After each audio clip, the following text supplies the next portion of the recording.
s'installe tranquillement, il n'y a absolument aucune urgence. Marie-Sarah est designer, elle aussi formée à l'École nationale supérieure de création industrielle, ainsi les ateliers, et aussi biologiste de formation qu'elle a reçue à l'École normale supérieure de la rue d'Ulm.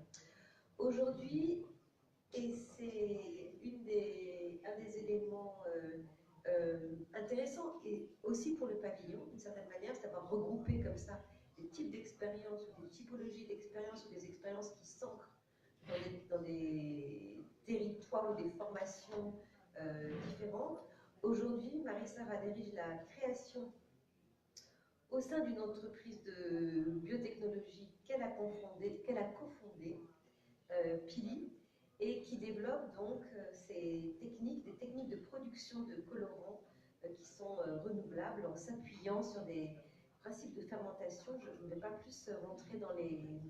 Ce qui me semble juste intéressant entre ce qu'a posé David dans la communication qu'il a faite et ce que Marie-Sarah va interroger aussi, c'est la manière en fait dont les designers n'arrêtent pas de poser, de reposer cette question de la production avec une modalité qui semble bien logique historiquement, qui est la modalité de la série.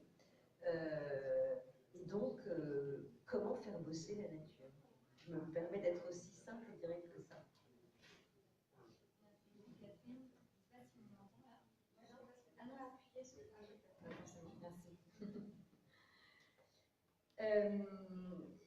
Déjà, je suis ravie d'être là, de participer en fait à cette aventure, que ce soit l'exposition aujourd'hui, cette journée, et puis aussi d'avoir l'occasion en fait de parler de ce projet, mais autrement, parce que forcément c'est le projet d'une entreprise, donc là je ne vais pas du tout en parler classiquement, je vais essayer de voir ce qui résonne plutôt avec ce qui nous réunit là, et surtout m'expliquer en fait sur ce titre que vous n'arrivez pas à lire, Les usines cellulaires de la couleur, qui est le titre donné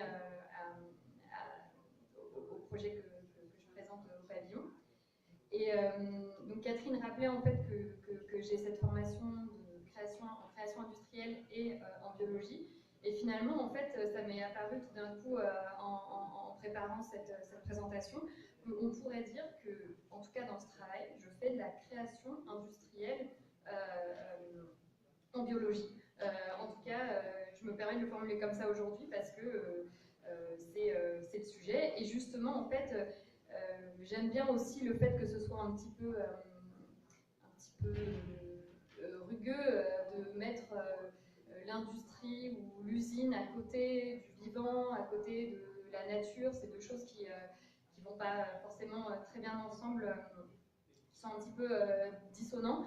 Et en fait, à travers ce projet, j'espère quand même vous montrer qu'il y a quelque chose au contraire de puissant et même de poétique. Donc là, typiquement, derrière, j'ai choisi ce dessin qui représente assez bien ce recouvrement entre usine et biologie, puisqu'on croit y voir en fait éventuellement le plan d'une usine, le blueprint d'une industrie, et en fait c'est les réseaux métaboliques qui expliquent en fait toutes les transformations que les molécules vont subir à l'intérieur d'une cellule. Et c'est à peu près ce qui se joue en fait dans les usines cellulaires de la couleur qu'on construit chez Pili. Alors, je ne vais pas en fait vous présenter ce projet classiquement, mais je vais quand même vous en dire deux mots, et après j'en parlerai uniquement par les dimensions que j'ai choisi de développer pour cette journée. Et en deux mots quand même, en fait, ce projet derrière ces usines cellulaires, il y a une entreprise, Pili, et moi je suis là pour en parler, pour le montrer, mais il y a surtout 17 personnes, biologistes et chimistes, qui font ce projet, et moi je tente, comme je peux, de trouver en fait aussi ma place de designer dans un projet comme ça. On pourrait se limiter en fait finalement à être les producteurs d'une nouvelle technologie de la couleur, et où en fait c'est un terrain qui est surtout très excitant pour se dire comment on fait pour le déplacer ailleurs, pour en profiter, pour développer tout un tas de choses symboliques ou autres qui sont à l'œuvre dans ce projet. Et donc, alors, pour vous en dire 2 mots quand même, ce qu'on fait, c'est qu'on développe une nouvelle technologie de la couleur qui est basée sur la fermentation bactérienne. C'est-à-dire qu'on apprend à des bactéries à transformer leur nourriture, principalement du sucre, des déchets agricoles, et les transformer en fait en colorants. Enfin, parce que évidemment, elle le faisait, c'est de ça qu'on s'est inspiré, mais les bactéries n'ont aucune raison en fait dans la nature de produire tout un tas de couleurs et des couleurs qui tiennent bien sur la laine et dans le temps, etc. Donc en fait, il y a une vraie collaboration qui est nécessaire entre ce qu'une bactérie est capable de faire et derrière le besoin qu'on a. Et donc, il y a tout un tas d'outils que je vous présenterai qui permettent de faire ce lien. Pourquoi on fait ça quand même Parce que aujourd'hui, tous les colorants, que ce soit dans les textiles, dans les teintures, dans les impressions, partout, ça vient du pétrole, c'est des colorants pétrochimiques. Et voilà, à la fois c'est magnifique, c'est très performant, c'est 150 ans d'une magnifique technologie, mais c'est quand même très polluant. Et puis surtout, un jour, de toute façon, il n'y aura plus de pétrole. Comment on fera après Alors parfois, il y a des gens qui me disent, alors pourquoi on ne le fait pas avec du végétal, la coloration végétale? Parce qu'en fait, c'est pas parce que c'est végétal que c'est propre, que c'est écologique. C'est pas possible de faire des colorants basés sur les végétaux à grande échelle. Par exemple, on a calculé que pour faire l'indigo, seulement l'indigo de tous les jeans de la planète, il faudrait une surface équivalente à l'Allemagne. Donc on voit bien que là, on parle que des jeans, de l'indigo. Donc effectivement, c'est pas possible de l'industrialiser. En plus, c'est très compliqué, les colorants végétaux, bon, déjà, ça ne fait pas toutes les couleurs, c'est compliqué, il y a un faible rendement, ça pousse très lentement, donc ce serait très cher, etc. Donc, finalement, cette troisième voie qu'on explore, celle des bactéries, je vais essayer de vous montrer un peu comment ça fonctionne maintenant. Et j'ai appelé ça des usines cellulaires parce qu'il s'agit quand même de produire en fait des molécules standardisées avec le vivant. Alors je vois au moins 3 choses en fait qui résonnent, que j'aimerais développer aujourd'hui entre ce projet et puis ce thème de Broken Nature. Alors d'abord de manière très évidente, et donc je ne vais pas développer la dimension écologique, qui est d'habitude celle qu'on développe le plus évidemment, puisque c'est le cœur de notre technologie. Donc voilà, c'est assez évident. Là, on met en place quelque chose qui vient répondre à une nature qui serait sujette à voilà, une pollution excessive, etc. En fait, j'avais tellement pas prévu d'en parler que voilà, c'est assez évident, on en reparlera après. Par contre, j'avais plus envie de développer sur une dimension qui est justement la plus rugueuse, qui consiste vraiment, quand même, en fait, à détourner une partie de ce que la nature fait pour inventer des nouvelles molécules, des molécules qui n'existent pas, et en fait, aller, j'ai envie de dire, en fait, au-delà de ce que la nature produit, pas en termes de hiérarchie, mais en termes de possibilités, parce que en fait, c'est tout simplement pas dans l'intérêt des bactéries ou la sélection naturelle n'a pas sélectionné en fait des êtres vivants qui font des couleurs performantes et qui tiennent sur tout un tas de matériaux. Donc en fait, là il va y avoir vraiment une espèce on s'en remet pas au hasard et à ce que la nature fait, et on l'a toujours fait en fait. C'est pas forcément toujours évident, pour le meilleur et pour le pire, mais ce qui est intéressant à questionner, c'est comment on le fait et dans quel but on le fait, évidemment. J'aime bien ce petit schéma de David Benke, où en fait il montre en haut l'idée qu'on se fait un peu des rapports qu'on a entre le progrès technique et la nature, où ça nous éloignerait en fait sans cesse d'un espèce d'Éden perdu, comme ça. Et où en réalité, c'est plutôt le schéma du bas qui est plus proche de la réalité, où c'est sans cesse, en fait, c'est une relation beaucoup plus complexe, beaucoup plus plus noueuses. Et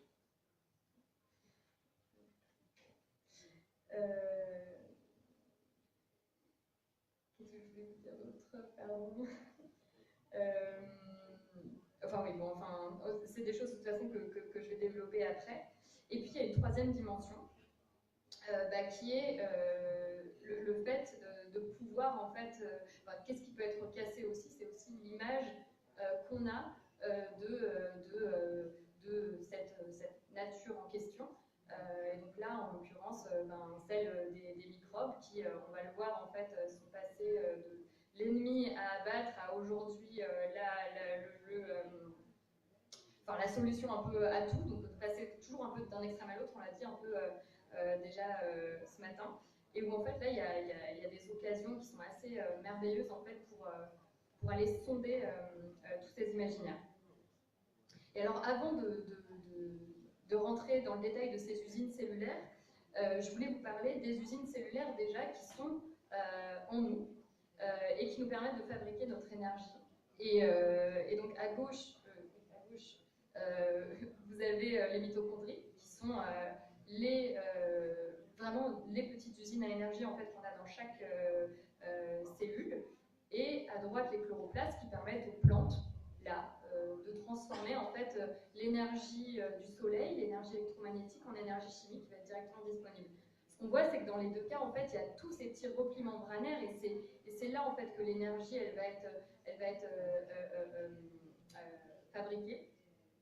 Et donc, ce qui est hyper beau ici, c'est que en fait, les animaux n'ont pas de chloroplaste, ont pas la capacité de transformer l'énergie lumineuse, sauf dans ce cas-là, qui est une limace de mer, qui fait un seul repas d'algues au tout début de sa vie, un repas très goulu, et au lieu de digérer, en fait, comme nous, les cellules végétales, elle va intégrer, en fait, les chloroplastes et cette espèce de technologie, finalement, dans chacune de ces cellules, et après, elle va passer sa vie à prendre le soleil et elle n'aura plus besoin de se nourrir. Et ces usines cellulaires qu'on a vues juste avant, en fait, ce qui est hyper beau, c'est qu'elles nous viennent des bactéries, justement. Alors aujourd'hui, c'est des organites, elles n'ont plus leur autonomie, mais elles témoignent vraiment d'une endosymbiose qui s'est passée au moment où, quand on représente l'arbre vivant, on a toujours l'impression que les espèces en fait, évoluent en silo, alors qu'en réalité, c'est qu'une histoire de contamination incessante. Et à un moment donné, il y a des toutes petites bactéries qui ont trouvé refuge dans nos cellules, et en échange de l'énergie qu'elles nous procuraient, nos cellules leur offraient une sorte d'hospitalité, et c'est devenu une symbiose tellement obligatoire que ça a fini par aujourd'hui être fait comme ça de manière... elles ne peuvent plus ressortir, mais elles ont leur propre ADN qui témoigne du fait qu'elles ont eu une autonomie par le passé. Alors, en dehors en fait, il y a beaucoup de micro-organismes qui produisent des molécules qui sont intéressantes pour l'industrie. Là, par exemple, c'est des petits granules de polymères dégradables. Et on en utilise... alors, soit on peut en fait justement se baser sur ce qui existe, soit on peut aussi à chaque fois modifier, rentrer justement dans ces voies métaboliques qu'on a vu tout à l'heure pour aller en fait dévier légèrement le processus et produire des fonctions nouvelles. Mais dans tous les cas, elles ont cette espèce de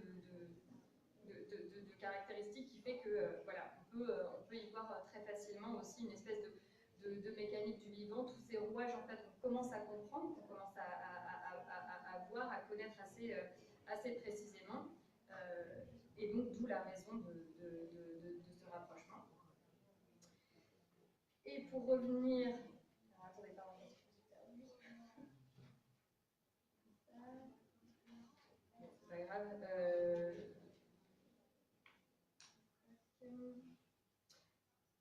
en tout cas, là, on revient en fait au schéma du début sur tous ces réseaux métaboliques. Et en fait, l'avantage de ces espèces de petites usines, c'est que d'abord, donc, ce sont des cellules, donc elles sont biodégradables. C'est des usines en fait finalement qui se reproduisent toutes seules, toutes les 20 minutes, et elles n'ont pas besoin de produits toxiques, de température excessive, etc.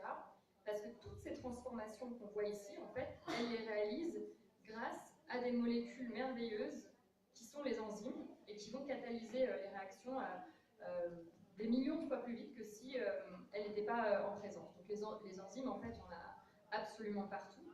Moi, j'en une admiration totale, notamment pour cette enzyme qui va être capable de passer en fait sur l'ADN en permanence et de voir dès qu'il y a une mutation, parce qu'il y a des mutations qui arrivent en permanence et pour autant on n'a pas des cancers en permanence, c'est des enzymes qui sont capables de voir là où il y a une erreur et de corriger. Donc elles lisent et elles corrigent à des cadences infernales. Et donc c'est vraiment c'est des points de jonction qu'on voyait sur le schéma avant, c'est-à-dire elles sont en fait, c'est elles qui catalysent toutes ces réactions. Alors là, je vous ai mis juste une toute petite vidéo où on voit en fait différentes enzymes et on va comprendre en fait comment en fait, elles fonctionnent en réseau, c'est-à-dire qu'elles vont chacune avoir un substrat en entrée, donc par exemple le sucre, et puis elles vont réaliser une transformation. Ce sous-produit va être utilisé par une autre enzyme qui va à nouveau en fait le transformer jusqu'à la molécule qu'on veut faire à la fin. Donc nous, en fait, le travail que font les biologistes, c'est d'imaginer en fait quelles enzymes ils mettent côte à côte pour réaliser toutes ces transformations. Là, on voit un petit peu le squelette du schéma qu'on voyait tout à l'heure.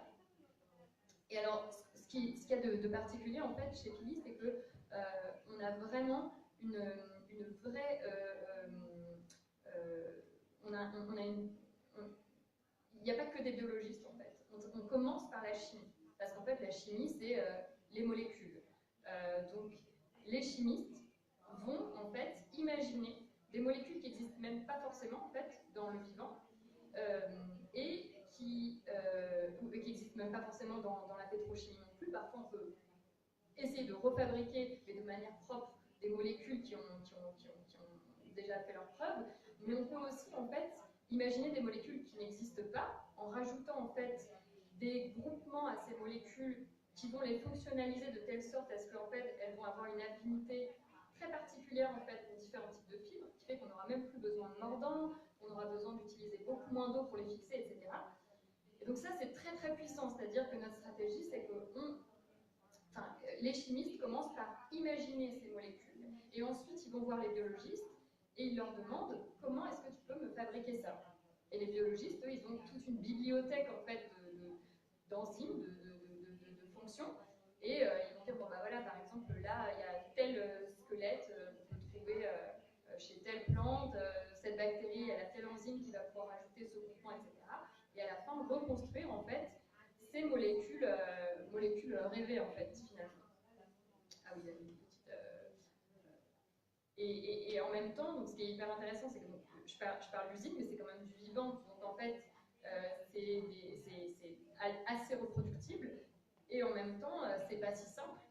C'est pas non plus la métaphore du programme informatique impeccable, parce qu'il y a aussi des choses qui sont complexes à maîtriser. Et donc c'est vraiment un espèce déjà de dialogue permanent entre les chimistes et les biologistes. Et ensuite, au sein du laboratoire de biologie, entre les biologistes et les micro-organismes en fait, qui doivent en fait inférer, comprendre ce qui se passe, pourquoi une bactérie ne pousse pas, etc.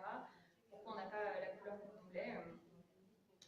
Et c'est aussi en fait un procédé qui est complètement, enfin moi c'est une des choses que j'aime énormément, c'est qu'en fait on fait de la fermentation, c'est une des manières pour le vivant de faire de l'énergie, et c'est comme ça que l'on fait de la bière depuis fort longtemps. Les premières traces en fait d'ailleurs de tablettes d'argile qu'on a, c'est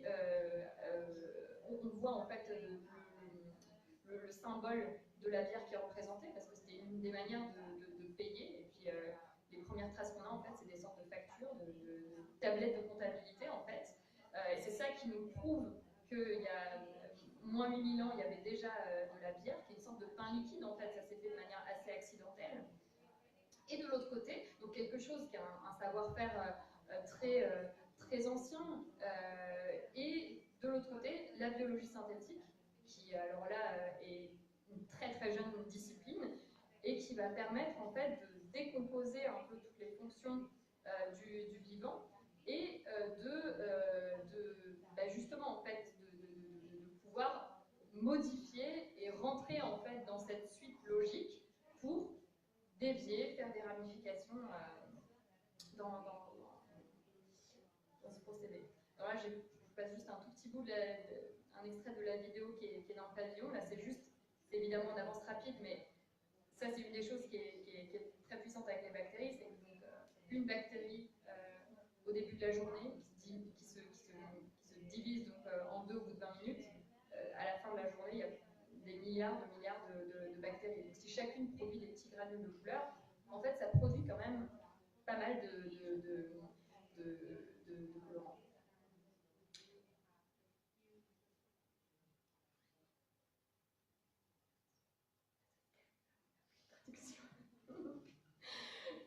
Bon, voilà, je laisserai voir la suite. Alors, dans le petit livre, justement, j'ai fait ce que j'appelle une visite guidée de ces usines, c'est-à-dire que j'essaye de montrer en fait à quelle échelle il faudrait être, quelle température, comment on rentre dans une cellule, il n'y a pas de porte d'entrée, etc., comment ça se passe. Et donc j'essaye de faire entrer le visiteur dans cette échelle et oui, ce monde qui est complètement étranger. Et justement, là, en fait, on en vient au dernier point qui est celui de de quoi on parle, qu'est-ce qu'il y a derrière tout ça. Et du coup, ce qui est assez intéressant, c'est de voir que les microbes, en fait, moi je dis bactéries, mais en fait, on pourrait dire microbe, simplement, ça a une connotation qui est négative en français, qui n'est pas du tout en anglais, ça veut simplement dire petite vie. Et en anglais, il n'y a pas de problème, microbe, mais en français, c'est vraiment lié en fait à des maladies. Et au moment où les appareillages techniques ont permis en fait d'offrir cette espèce de brouillement microscopique à la vue, fin 18e, même un tout petit peu avant, en fait, les premières illustrations qui en ont été faites montraient tous ces micro-organismes un peu comme des monstres, parce qu'effectivement ça a aussi des formes un peu hirsutes, et comme on savait que c'était des vecteurs de maladies, c'est quelque chose qui est vraiment rentré dans l'imaginaire et qui s'est imposé. Voilà, hein, on a toujours besoin d'un ennemi. Là, c'était les microbes en 1910. Et alors là, j'ai juste mis 2 photos justement en microscopie d'une bactérie qui est dans nos intestins, sans laquelle on ne pourrait pas vivre chez le chacolis, et d'une autre en fait qui porte le choléra. Donc effectivement, de toute façon, on ne les différencie pas à l'œil nu. Et aujourd'hui, on se dirige vers un autre extrême, mais qui commence déjà par une prise de conscience que quand même on est plus qu'à moitié microbien. Donc là, oui, on voit très mal. Ah, oui. Donc en fait, le petit bout de jambe bleue représente les cellules humaines en proportion, et tout le reste du corps représente les cellules microbiennes. Et le petit bonhomme rouge, le tout petit pied bleu représente en fait les gènes humains par rapport à tous les génomes évidemment de ces micro-organismes qui eux sont extrêmement nombreux. Et donc aujourd'hui en fait on a cassé un peu on n'est plus vraiment un individu, on appelle ça un holobionte, et tous les organismes en sont, c'est-à-dire que les plantes aussi, elles ont chacune un microbiote qui est différent au niveau de toute leur anatomie. Donc, bon, vous le savez, ça nous aide évidemment à digérer, ça nous protège, etc. Mais c'est aussi une signature qui est hyper intéressante, parce que là, si je je séquençais le génome de vos microbes, en fait, je pourrais dire si vous êtes né par césarienne ou par voie vaginale, en fait, parce que c'est une signature qu'on va même garder à l'âge adulte. Voilà, aujourd'hui, on découvre que, évidemment, tout ça, c'est lié à des terrains plus ou moins sensibles sur des pathologies, mais qui peuvent aller jusqu'à des choses qui touchent, en fait, à des pathologies mentales, et donc ça peut aller très loin. Tellement loin que, évidemment, aujourd'hui, c'est presque un espèce d'alibi. On a l'impression qu'on pourrait dire c'est pas moi, c'est mon microbiote. Attention, c'est un canular pour la photo, c'est marqué. Et cette prise de conscience, évidemment, ça fait qu'aujourd'hui, il y a des gens qui me demandent si on traite bien nos bactéries, si elles peuvent se reposer, si elles ne sont pas trop à l'étroit dans les cuves, si elles ne préféraient pas gambader en pleine nature, si elles sont heureuses, tout simplement. Si ce sont des petits animaux, je ne sais pas, si la question derrière c'était si elles souffrent, si elles ont un cerveau, à quoi elles pensent, est-ce qu'elles vont finir par évoluer un jour? J'adore, juste parce que tous les êtres vivants aujourd'hui en fait, ont autant subi l'évolution, et elles-mêmes plus, en fait, puisqu'elles ont un temps de génération toutes les 20 minutes, donc elles ont encore plus subi l'évolution, même si on voit bien ce qu'il y avait derrière. Est-ce qu'elles sont bien traitées? Est-ce qu'elles sont libres de s'unir avec une autre bactérie? Les bactéries qui n'ont pas de sexe, de toute façon.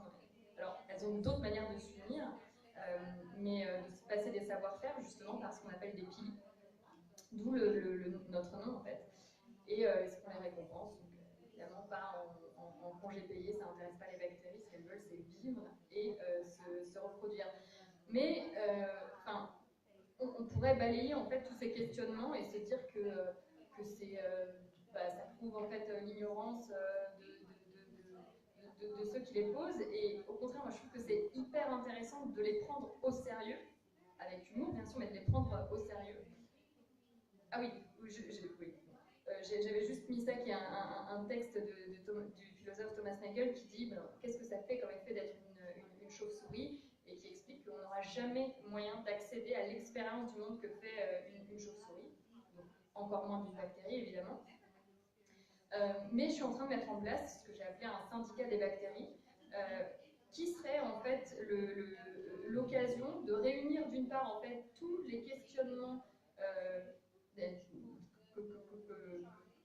qu'on se pose et qui sont en fait une manière de mesurer aujourd'hui l'imaginaire collectif, et de l'autre côté en fait d'essayer de raconter sans affect que seraient les revendications de ces ouvrières, etc. Et donc ça en fait typiquement c'est une chose qui est en cours et que j'ai envie d'ouvrir en fait justement à des philosophes, à des anthropologues, à des instituteurs, enfin avec toute personne qui a un terrain en fait et des interlocuteurs, et de voir aussi comment on peut mettre ça en forme, parce que ce syndicat des bactéries serait intéressant évidemment pour toutes les entreprises de biotech, mais aussi pour chaque personne, parce que voilà, ça peut aller dans plein d'endroits avec la fission qui peuvent être assez intéressantes. Et peut-être que le premier contributeur involontaire en fait à ce syndicat des bactéries, ce serait Henri Michaud, dont j'ai mis cette phrase en exergue parce que je trouve juste génial qu'il ait renversé les choses comme ça, où il dit que le microbe n'a pas le temps d'examiner le biologiste. Voilà, donc comme je trouve ça très beau, j'ai envie de lui laisser le mot de la fin.